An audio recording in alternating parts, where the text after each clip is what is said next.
Hi everybody, this is Warren Herman. Tonight what we're going to do is we're going to look at a model that we can use to understand the human person and all the various different ideologies, spiritualities, and therapies that are available. This may seem like a very large and tall order, but this model I think is going to help you get an understanding of these things. What I'm going to show you is a child's toy, a poppet, and we're going to use this thing as a physical representation of this model. And you can see this poppet right here. And so as you can see, in this object, there are various, I'm going to try to put it here so I can point to parts of it. There are various different levels to it. There are different levels up here and different levels down here. And so what we're going to do when we're thinking about the human person, we're going to begin this exercise by thinking about some different mental faculties and some different spiritualities and therapies that correspond to them. And by creating this comprehensive model, we're going to gain a sense of how we can understand the human person and how a lot of different perspectives and ideas fit together.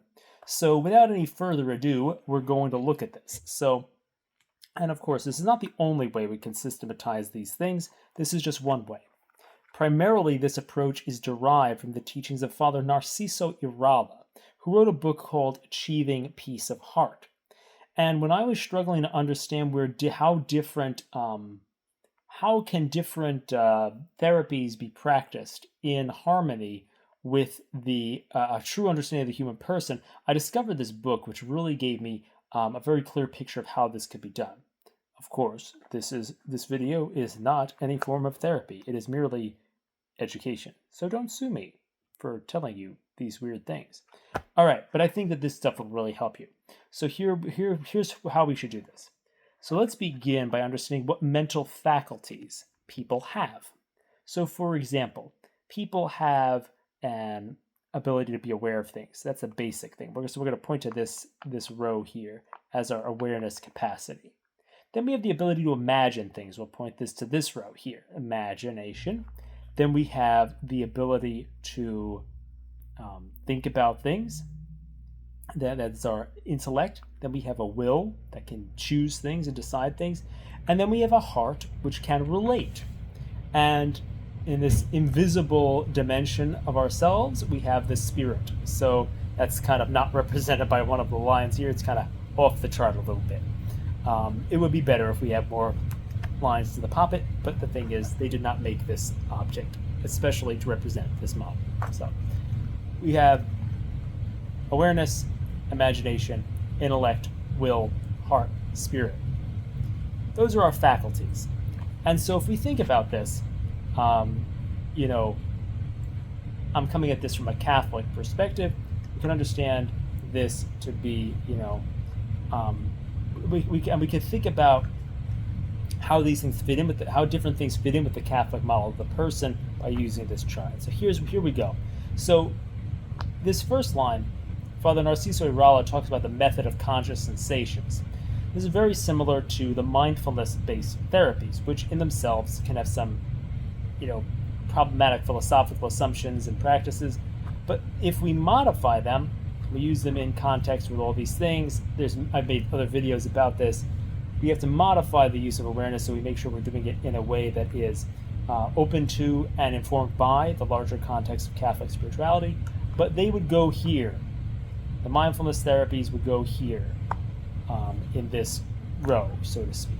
They would match up. And when this row is its own thing, out in the world of different other ideologies and religions, it would correspond to Buddhism, and obviously that would be focused on awareness. There's no religion that really corresponds, I think, to the use of imagination in itself, nor is there any therapy that I think particularly corresponds to imagination only. But here, there are many therapies and approaches in all various religions that utilize the imagination. And that would go here. St. Ignatius, for example, uses imagination in prayer. So that would go here.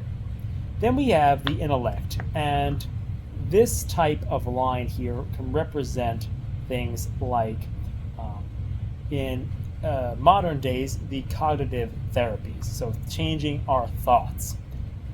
This, in the old days, as its own standalone tradition, would be like the Stoics, the Stoic tradition. And of course, I do advocate the modification of any ideas so they're in harmony with the Catholic principles. Then we have the will. That would probably be behavioral techniques. So we'd have cognitive and then behavioral techniques. Things like, different types of techniques that might require somebody to, do exposure therapy or behavioral experiments. Or these are behavioral therapies. We go here. Then we have things like AA or, Alcoholics Anonymous, Al-Anon, 12 steps, essentially, would go here on this level of the heart. So we know that because these things involve repairing relationships or relating to a higher power and leaning on the power of that higher power to get through our struggles. It's all relational. So this would be the heart. And I would think that these things would correspond, this level would probably correspond to modern Judaism, Islam, and probably Mormonism, something like that. Those type of things would kind of fit here. But really probably the Judaism and Islam would probably go in here. And Mormonism would match with this. And then the spirit would correspond to, faith-based therapy approaches, Christian counseling, stuff like that, Catholic counseling, and that would be the spirit level. But obviously, the thing that really would correspond to that is the sacramental and spiritual life of the Catholic tradition. That would be really what would really go here, the spiritual level. So that's the faculties of the human mind. So then we want to look at what's in the basement. How do we understand? Because we're using the human person to essentially sketch out what are the ideologies of the world and how they all fit together. And obviously, we can use this Catholic understanding of the person to fully reconcile all the different ideologies of the world into one gigantic system where they all operate in harmony and they all become essentially recontextualized into a Catholic context. And this is already what St. Thomas Aquinas, he did this with Aristotle, by kind of bringing in the insights of Aristotle into the Catholic intellectual tradition. You'll see this actually all throughout, the principle of the incarnation. Christ takes on flesh. You see this in the Virgin Mary's apparitions at, as Our Lady of Guadalupe. She kind of takes on the culture of that place. She kind of is wearing this kind of native outfit in a way.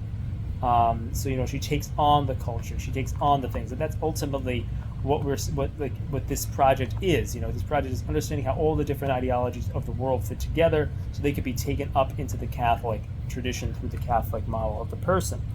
It also reminds me of a story. I'm not sure who told this story, but there's a story about a man who is in he's in his library at home, basically, and he gives his kid, he's in the study, and he gives the kid, this kid keeps interrupting him, and he says, okay, how am I going to keep my kid busy?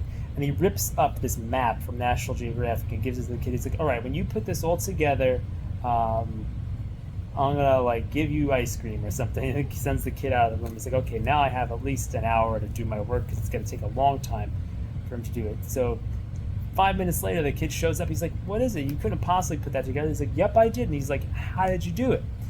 And the kid says, the kid flips the thing around. He's like, well, I didn't know what the map should look like, but I know what a man looks like. On the back, there's a picture of a man's face. And so all I did is I put the man's face together, and then I flipped it over, and the map was right. And the guy looks at it, and he's like, yep.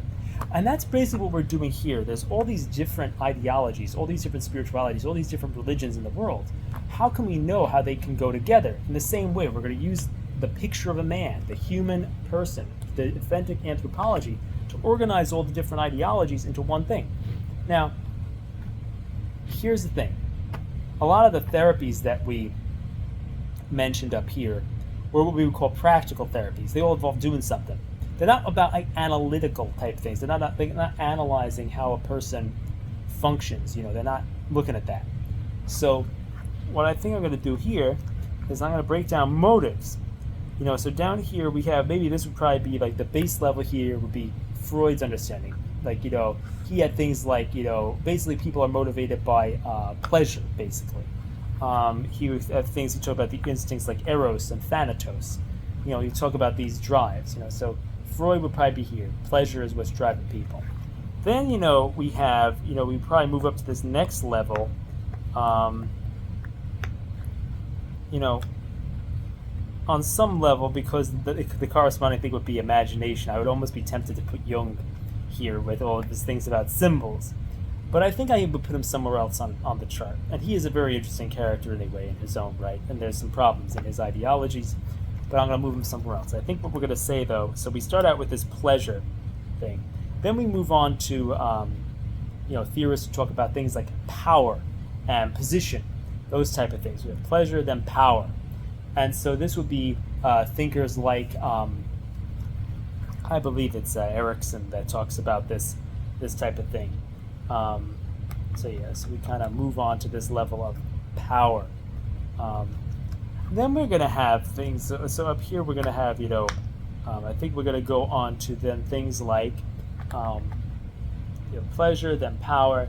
Then you could have things along the lines of the theories of Viktor Frankl. You have, and there's other existential theorists as well. So I think we might put something like, sometimes we might put the existential stuff here, and stuff like Viktor Frankl over here. Like, people are drawn to meaning, and so that we put that over there.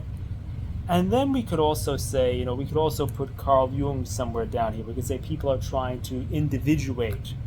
People are trying to make sense of who they are and understand symbols and spirituality. And that would probably be over there. And so the thing really is, as you think about this, it's not necessarily this is a perfect diagram, but it really shows you like that there's like a spectrum. That there's all these different mental faculties and all these different drives that kind of exist here. There's these, and the whole purpose of human life is to moderate and integrate the passions with the help of the you use your faculties to moderate and integrate your passions with the help of God. And again, we want to understand the different ways of doing this. If you do Buddhism, for example, you use awareness as the primary faculty, and then you get rid of your passions. And that makes you into something like Yoda, from Star Trek. If you're a Stoic, for example, you kind of balance and kind of make these things less powerful. You kind of neutralize them. Maybe you don't destroy them, but you neutralize them. And, you become something like Spock from Star Trek, who is, is mostly just rational, and that's not a person either. So, you could also, let's say we go up to the 12 steps, we kind of say, okay, you end up with something like Dumbledore from Harry Potter. He's kind of wise, but he's, in my opinion, this is what's going to get the video banned. I don't think he's as dynamic a character as Gandalf from Lord of the Rings. And so that's what we would represent the level of the spirit. The spirit, when we integrate all this stuff properly, using, the Catholic model, you see that Gandalf is happy and sad and fights enemies and is joyful and dances with hobbits, and he has all these dynamic abilities because because in that type of character you see the moderation and integration of the passions with the help of God. So it's like it's this kind of thing that makes somebody look like a person. A human being is only truly a human with the help of God. You cannot only, in the Eastern churches they say, divinization. That's the term they use.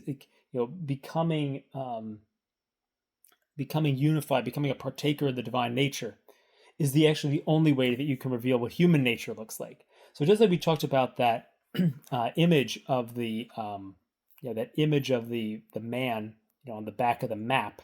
Again, we're saying what way of using these to manage these makes a person, and the only way that makes a person, that makes a Gandalf in that list of Yoda, Spock, Dumbledore, Gandalf, the only wise figure in that list that really is fully dynamic is the one that is most in line with this kind of Christian or Catholic method of this project. So I hope that these kind of thoughts, they're not perfect. There's more ways you could explain this type of stuff, but I hope that this gives you a visual representation of how you can think about this idea of that there's this way of understanding knowledge, this way of integrating knowledge, so that we can develop the human person. And this is very much in line with what we might call the charism of the Institute of the Incarnate Word, which is a religious order. And they speak about, how can we make everything that is authentically human? How can we make Christ the Lord of everything that is authentically human? And how can we make every person into another humanity of Christ? How can we make every person into another, essentially another, prolong the incarnation? And the way that we do that is, I believe the way we do that is by modifying the human elements in all the different ideologies of the world, bring them in, especially bring them in to this kind of, I'm relying on Our Lady, to help us in this great endeavor of the evangelization of culture, allowing all the different cultures and ideologies of the world to be modified, to be permeated with the gospel, so that they can be integrated into one, just like St. Thomas brought in Aristotle, they can be brought into the church. And in this way, these ideas can help us, as we take in what they did, with these different faculties and so on and so forth. We can understand how best to integrate our passions, and we can become part of this project of becoming another incarnation of the Word, another prolonging the incarnation, because we become more like Christ, more like what we just described with Gandalf, more like this real having in ourselves all these dynamic virtues, because we are living out the human life in its fullness. So I hope that this has been helpful in bringing into your mind a way of understanding how a lot of different ideas fit together, and how they can be integrated in a way that can bring us more in harmony with Christ.